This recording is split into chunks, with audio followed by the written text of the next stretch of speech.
William Hill sponsors White vs Parker on Sky Sports Box Office.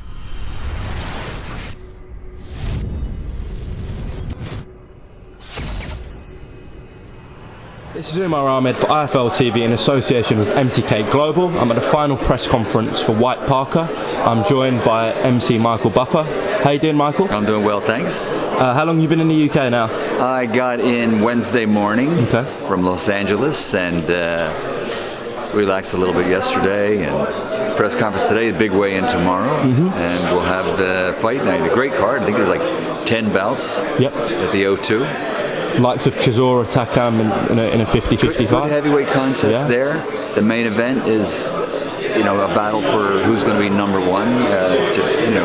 It's crazy because, as we all know, DILLIAN WHYTE is ranked number one, I believe, by the WBC for Wilder's belt. But for some reason isn't the mandatory. I don't know how that works. But it would have been lovely to see DILLIAN fighting Wilder, but that didn't happen, and we go on from there. But Parker and White, I mean, that's a great heavyweight contest, and the fact that the O2 looks like it's going to be sold out by the time that the first bell rings for the first fight is a tribute to the action on that card. You got Katie Taylor defending her unified titles, Conor Benn fighting for I think it's like an international title. In a rematch.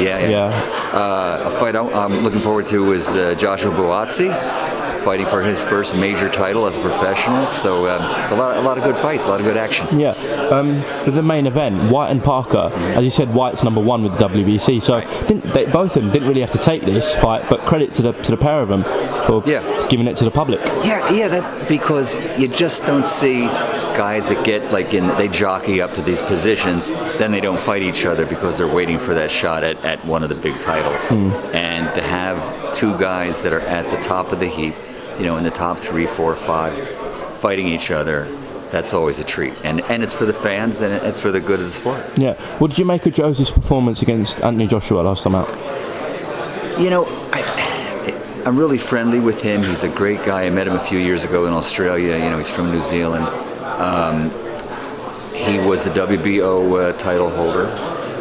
He beat Andy Ruiz for that title, and he seems to be a fighter who, Lennox used to do this when he was younger, fight you take your opponent's level and then you step it up a notch. Of course, he wasn't able to do that at all with Anthony Joshua. Very few people can, as let's put it this way, nobody does at this point. And between the referee and between his Parker's tactic of trying to survive or look for that opening, we didn't have a great fight, and it was AJ's first fight where he didn't knock out his opponent. Nothing to discredit AJ for. He did what he had to do, and it just didn't happen. Parker is a heck of a fighter. I just recently looked at some of his, courtesy of YouTube, looked at some of his highlights, and when he hurts somebody, he's a killer. You'll see him here. He'll probably show up in a three-piece suit. He's always well dressed. He's well spoken. He's just a very friendly sort. With a suit and tie, he doesn't look like a fighter. He looks like a businessman. But he's all business in the ring. And I just saw DILLIAN this morning at breakfast, and man, he looks spectacular. And I think over the last year and a half, DILLIAN WHYTE has become a more mature and focused heavyweight. His performance against Brown was just amazing. He was first with his jab. His jab was superior, and he counterpunched better than I've ever seen him before. So I just think it's going to be a great fight. Yeah, the people's eliminator, sort of. Yeah, absolutely, absolutely. Good way to put it.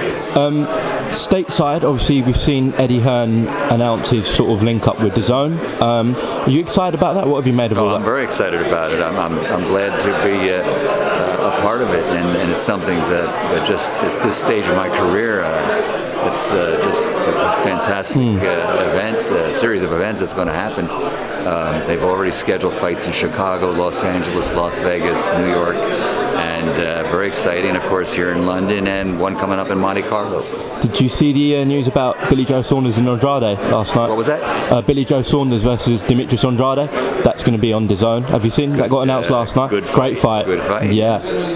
Winner to face the winner of Golovkin and Canelo. That'd be good. That would be spectacular. Saunders, impressed me so much in his fight with Lemieux.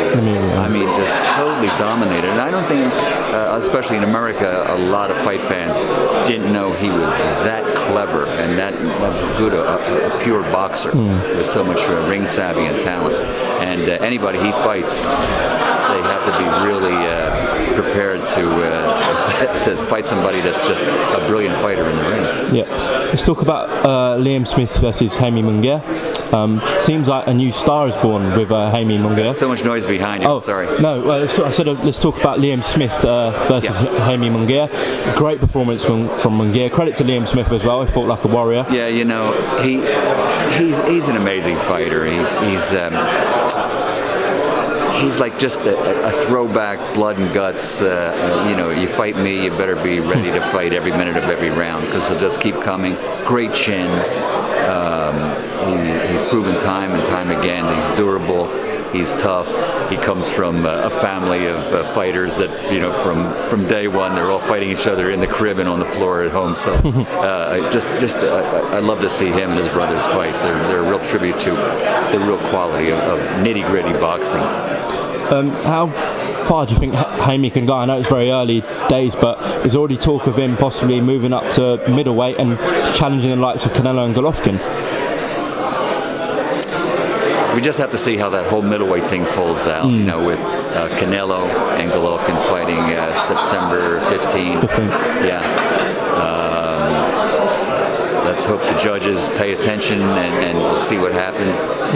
Canelo has something to prove when he says he wasn't, you know, involved with drugs or steroids, and so, you know, he wants to show that he's a quality middleweight fighter, and Golovkin already is established as probably the best middleweight in the world still at this point. So that's before we decide who's going to fight the winner or who's going to fight the loser, we have to see how that. See that fight first. Did you watch Usyk Gassiev the other night? What's that? Did you watch Usyk v Gassiev the other night? Oh, you know, in the States, it was like, first of all, I had to work that day, and I was involved in a lot of things that afternoon, Saturday afternoon. So people had to like look for it on the internet, and just a few people that I know managed to find it. So I didn't get a chance to see it. I heard it was a one-sided, dominant performance by Gassiev. Special performance from Usyk. Talk of Usyk versus Bellew. No, Usyk, pardon me. Gassiev, yeah. Talk of Usyk versus Bellew. That fight interest you? Yeah, that'd be a great fight because, you know, Tony is what we call today a small heavyweight, you know, at 215 pounds. And, of course, he's a cruiserweight champion now. I mean, you know, the title, he didn't defend it, so he's now a formal cruiserweight champion. So if they both come in like at 210 or 212 pounds, man, that'd be a great fight. I'd love to see that. Obviously, and I understand Eddie and Tony are all for it. And they are. Tony wants it at cruiserweight as well for all the belts, so it should be a great matchup. That's great. We saw Pacquiao stop Matisse the other day. I was there in Kuala Lumpur, and he looked really, really good. He was. He did things that I haven't seen for a while. He, you know, he's a southpaw. He had a great right jab, and he kept moving to his right, turning Matisse, you know, staying out of Matisse's power, and I think it's the first KO he's had in years. He looked, you know, he looked like a real welterweight for a change. Short, but full and thick like a welterweight. Usually he comes in at 140 to 142, and doesn't gain anything going into the fight, you know, from the weigh-in. And in this particular fight, he looked really solid and a full welterweight body, you know, in his shoulder mass and everything. I was very impressed. He wants the Khan fight. That would be some spectacle, wouldn't it? Yeah, love to see that. Yeah. I mean, let's face it, Khan is still a master boxer. I mean, he's a brilliant boxer. When he fought Canelo, given him probably the night of the fight, probably gave away 20 pounds. He totally was outboxing him until he got caught, you know, by a guy that's like, you know, 20 pounds heavier, and that would be a great fight to see. It'll be interesting to see what happens sort of with Pacquiao, Khan, Brook, Crawford, them sort of fight. Jarrett Hurd being linked with Brook as well. Some big fights to be made. But I don't think Cal can get back down. He's got to fight at 154. You think that's the right weight for him? Yeah. You know, this same thing happened to Roy Jones Jr. When he moved up to heavyweight that time to fight Ruiz, and then came back down to 175. you know, it's tough to cut that much muscle. You know, he didn't like blow up, but he went up over 200 pounds. And it's the same thing, I think, happened to Kel. Kel put on weight, and with his particular physiology, it was a lot of muscle. You know, he's not a trim welterweight. He's a full junior middleweight at this point. And coming back to 147 would be a tough thing. He's a junior middleweight. Okay, Michael Buffer, the press is nearly about to start. Yeah. Appreciate your time as always. Good to be back in the UK though for a big fight night. I always say it's my second home, so I'm glad to we be look here. forward to seeing you on Saturday. Thank you very much, Michael Buffer.